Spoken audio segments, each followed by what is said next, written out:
아무리 얘기해도 아무도 매력적이라고 생각하지 않으실 거기 때문에 너무 이상적인 이야기만 하지 말아라 라는 이야기를 많이 받았습니다.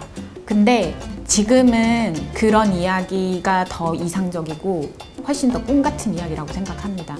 정치는 먹고 사는 것을 해결하는 일을 얘기하는 거다. 우리가 먹고 살지 못해서가 아니라 너무 과잉돼서예요. 그 과잉된 것을 일부가 독점하고 있기 때문에 사회가 이 모양 이 꼬라지가 됐고 기후위기가 닥쳤다고 생각합니다. 더 얘기해도 될까요? 국회에 들어가서 저는 이 국가의 목적을 바꾸고 싶습니다. 왜 우리가 우리의 삶도 대변해주지 않는 경제성장률에 이렇게 매달려서 살아야 될까요?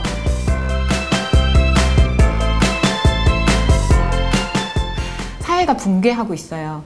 지금 중요한 건 어떻게 재분배할 것이냐, 정의로운 대전화는 결국엔 어떻게 불평등을 해결할 것이냐. 제가 녹색당 정치인인 것은, 그리고 그게 자랑스러운 이유는 이런 이야기들을 과감하게 할 수 있기 때문이라고 생각해요. 왜 2020년에 사회주의를 얘기할 수 없죠? 왜 탈성장을 얘기할 수 없죠? 왜 뺏어와야 된다고 얘기할 수 없죠? IMF와 약속한 GDP를 깨부수겠다. 기후위기 막는 IMF 키드 고은영. 공작 축산 이제 그만, 석탄 발전 이제 그만, 핵발전소 즉각 중단해, 온실가스 배출 제로해, 화력발전 즉각 중단해. 때가 됐으니까요. 경유 차량 빨리 퇴출해. 제가 국회에 갈 때가 됐죠. 삶을 위한 대전환을 하겠습니다.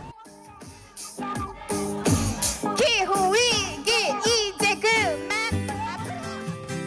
제가 제주에서는 굉장히 유명한데요. 길을 걷다가 어머! 라고 해서 어머님들이 달려오시고 저 멀리서 할아버님들이 고은영! 우리 은영이! 하면서 달려와서 악수를 하는 이런 사람입니다. 안녕하세요, 도민 여러분. 제주도지사 선거에 출마한 기호 6번 녹색당 고은영입니다. 지금 제주는 외국 자본과 무능력한 토호 세력이 추진해온 난개발과 과잉 관광으로 고통을 겪고 있습니다.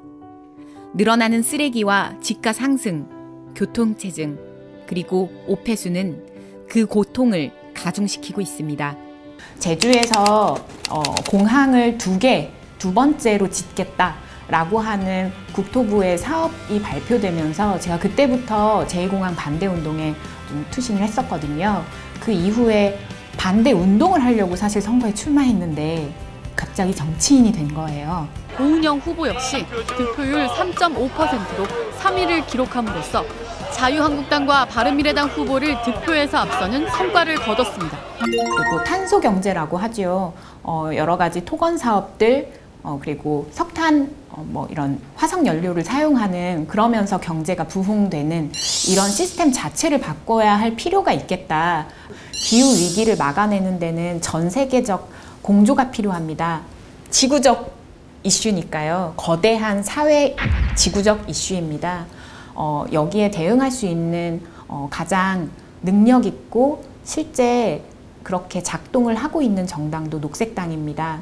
어떻게 같이 잘 살 수 있을 것인가, 노동자와 성소수자와 함께 더불어 사는 것을 고민하는 것처럼 지구적으로 어떤 사고를 할 것인가를 진지하게 고민하는 글로벌 정당, 유일한 글로벌 정당 녹색당이 국회에 들어가야 된다고 봅니다. 비상상태를 선포한 빅토리아 주정부도 떠날 수 있는 상황이라면 반드시 떠나라고 강조했습니다. 호주 산불이 좀처럼 잡히지 않고 오히려 확산이 관련 되면서 전문가들은 이 코알라가 기능적인 어떤 멸종 지구의 허파로 불리는 브라질 아마존이 대규모 산불로 몸살을 앓고 있습니다. 특히 지구온난화와 환경단체들은 브라질 정부의 개발 정책으로 열대 우림이 파괴되면서 산불이 더 많이. 미국 캘리포니아 남부 센타 클라리타 시뻘건 불꽃이 하늘로 솟아오릅니다. 대형 산불이 발생해 산불에서 비롯된 초미세먼지가 한반도 대기에 온난화 탓에 이러한 경향이 더 뚜렷해지고 있는 것으로 확인됐습니다. 시베리아의 2, 3월 온도가 높은 호주 산불, 아마존 산불, 그리고 시베리아에서도 엄청나게 큰 산불이 작년에 있었거든요. 이런 어떤 기후 변화의 징후들, 이런 것들이 가속화되면서 이제 기후 위기라고 실제로 부르고 있고요. 이런 것들 때문에 정말로 이제 녹색당이 국회에 들어갈 때가 됐다. 기후 국회 한번 만들어 보자. 연간 강수량이 30에서 40%에 해당하는 기록적인 폭우입니다. 말 그대로 물폭탄이 쏟아지면서 특히 동일본 지역은 피해가 커 초토화되다시피 했습니다. 작년에 다들 기억하실 텐데요. 가을 태풍이 3번이 왔었어요. 그리고 그 사이에 일본에 슈퍼 태풍이 왔어요. 하기비스라고. 그래서 일본은 완전 초토화됐거든요. 사망자도 엄청 많이 나오고 아마 이렇게 뉴스를 기억하셨을 거예요. 방사성 폐기물 유실. 후쿠시마 원전의 방사성 폐기물까지 유실됐는데 아직도 행방을 찾지 못하고 있습니다. 정확히 파악되지 않고 있어 방사능 피해 우려가 갈수록 커지고 있습니다. 가을에 통상적으로 오지 않았던 태풍을 맞았고 그때 제주, 전남, 그리고 강원 이 지역에서 가을 태풍 3번 맞으면서 흉작이 아니라 폐작, 완전히 건질 게 없는 상황을 폐작이라고 하는데요. 폐작 상황이었어요. 비바람을 견디지 못해 쓰러지거나 태풍으로 제주에서는 모두 9,200여 헥타르, 여의도 면적 농작물 전반에 피해가 예상되는 상황. 10월 15일에 제주도의 농민들이 상복을 입고 도청 앞에서 기자회견을 했습니다. 네, 재난지역 선포해달라고. 네, 지금 그런 상황이에요. 이 수도권을 중심으로 한 우리나라의 어떤 운영체계, 여기에서는 내 지금 당장의 식탁에 올라오는 것들을 어떤 월동무가 비싸졌네, 뭐 김치가 비싸네, 이런 형태로 체감을 하겠지만 삶의 터전이 제주, 전남 이런 곳에 있는 분들은 정말 지금부터도 기후변화 자체가 너무 직격탄으로 체감이 되는 걸로 받아들이고 있고, 그래서 기후위기라는 이야기에 더 이상 거부감이 없는 이런 상황이에요. 저는 서울에서 대도시에 사는 사람들도 사실 기후위기를 이야기할 때가 왔다라고 생각합니다. 광화문 한복판을 가로지르는 이 자리에 서 있어 보니 정말 너무나 한승막 같고, 이 공간들을 수많은 노동자들이, 이동 노동자들이, 라이더들이 가로지르겠죠. 목숨을 내놓고서 말입니다. 노동자를 위한 대책, 법적 대책이 없었습니다. 사람의 몸을 기후위기에 맞추라는 이야기였습니다. 제주의 해수면이 상승하고 있고 우리나라는 전 세계에서 가장 빠르게 기후변화가 닥치고 있는 곳입니다. 아무리 우리가 여기서 마이크를 들어봤자 정치가 움직이지 않으면 우리는 38도 이상 되는 곳에서 노동을 해야 하며 정치를 움직여야 합니다. 녹색 정치가 필요합니다. 노동을 알고 녹색을 아는 사람들이 정치를 해야 합니다. 노동자를 지키는 길이 지구를 지키는 길이라고 저는 믿고 있어요. 똑같이 기후 재난 속에서 야외에서 일하는 노동자와 농민, 이들을 보호하는 일, 정말로 폭염 구간, 이 시간대에 작업 중지를 할 수 있는 국가의 권한, 국회에서 설정할 수 있습니다. 그리고 그런 어떤 수당에 대한 부분들 전 국가에서 예산으로 책정해서 나가야 된다고 생각을 해요. 그게 함께 사는 길입니다. 환경을 지키는 것을 넘어서서 우리의 시스템을 바꾸고 그 과정에서 노동자들, 농민들 함께 할 수 있는, 그리고 배제받는 소수자들과 함께 연대하는 그 방향으로 나아가고 있습니다. 그린 뉴딜이라고 하면 언뜻 그 녹색 성장 아니야? 라고 물어보시는 분들도 좀 있어요. 하지만 완전히 다른 이야기이고요. 저는 저탄소 녹색 성장을 새로운 비전의 축으로 제시하고자 합니다. 대부분 녹색이라는 이름을 가지고 실제로는 엄청난 토건 개발 사업을 추진해왔던 창녕 하만보 상류에서는 녹조 현상이 나타나고 있습니다.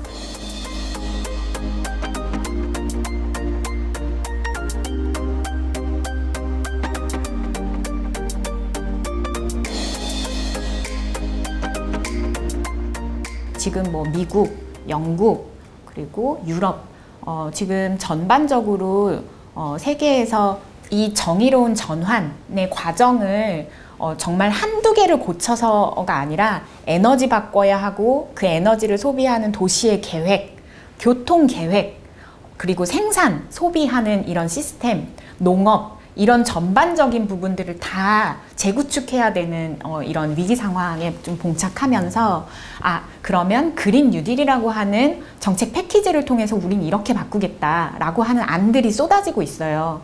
정책 전문가들이랑 조금 다른 얘기일 수 있어요. 저는 나를 중심으로 하고 싶습니다.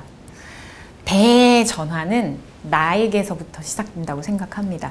지역의 청년이 꼭 수도권에 가서 양질의 대학 교육을 받아야 하는가? 아니요. 국공립 대학 네트워크 통해서 자기가 살고 있는 지역에 근거리의 대학에서 양질의 교육을 받을 수 있는 것 법이할 수 있어요. 그리고 내가 원하는 채식, 공공급식을 통해서 군대든 학교든 원할 때 채식을 선택할 수 있게 하는 그 법, 그것 또한 국회에서 할 수 있습니다. 그리고 내가 쫓겨나지 않고 무주택자로서 안전하게 임대주택에서 오랫동안 살 수 있는 것, 그것도 법이 할 수 있습니다. 폭염과 폭우, 이런 기후재난은 반드시 찾아올 겁니다. 여기에서 어린이, 노인, 이런 건강 약자들의 보건 시스템, 급격한 자살률, 그리고 기후 우울증, 이런 것들에 굉장히 평범한 시민들이 시달리고 지금 우리가 마스크를 쓰고 있는 것처럼 디스토피아의 시대가 찾아오고 있다는 걸 알기 때문입니다. 무기력에 빠지고 있는 것이죠. 정신보건 부분에 보건 시스템을 개선하고 각 지역에서 심리상담과 정신치료, 공공의료를 확충하는 그 일, 입법이 할 수 있습니다. 조금 더 크게 확장해 볼까요? 도시의 측면에서 이제 신도시를 개발하는 것이 아니라 빈집, 노후된 집을 어떻게 하면 에너지를 줄일 수 있는 집으로 리모델링 하는가, 도시를 어떻게 보수해야 하는가의 관점에서 건설 수요 충분히 일어날 수 있습니다. 산업 부분을 이야기해 볼까요? 우리가 굴뚝산업, 수출업, 제조업이라고 부르는 그 산업들 굉장히 다양합니다. 하지만 기후위기의 시대에 중단되어야 할 공장들이 많습니다. 그런 것들에 대한 전환의 맵, 녹색당이 그리겠습니다. 자, 노동자들이랑 어떻게 협상을 해서 단계적으로 생산하는 시스템을 줄여 나갈 것인지, 이런 것들이 사실 더 큰 어려운 문제예요. 하지만 이런 부분들에 대해서 실제적으로 예산을 사용하는 이런 부분들, 직장을 잃게 되거나 전환의 과정에서 피해를 볼 시민들, 이런 분들에게 기본소득을 준다든지 하는 형태로 우리가 충분히 다른 사회를 구축할 수 있다고 생각을 하고요. 그리고 이제 국회에 들어갈 거예요. 국회에 들어가서 저는 이 국가의 목적을 바꾸고 싶습니다. 지금 우리나라는 경제 성장률, 그것 하나로 모든 국정 지표들, 입법 과제들, 이런 것들을 소화하고 있습니다. 이렇게 가서는 기후위기도 우리의 삶도 지킬 수 없게 됩니다. 사람들의 삶과는 동떨어진 그 경제 성장률, IMF가 약속한 GDP, 경제 성장률 폐기하고 삶의 질의 지표를 우리가 고려해야 할 때가 왔습니다.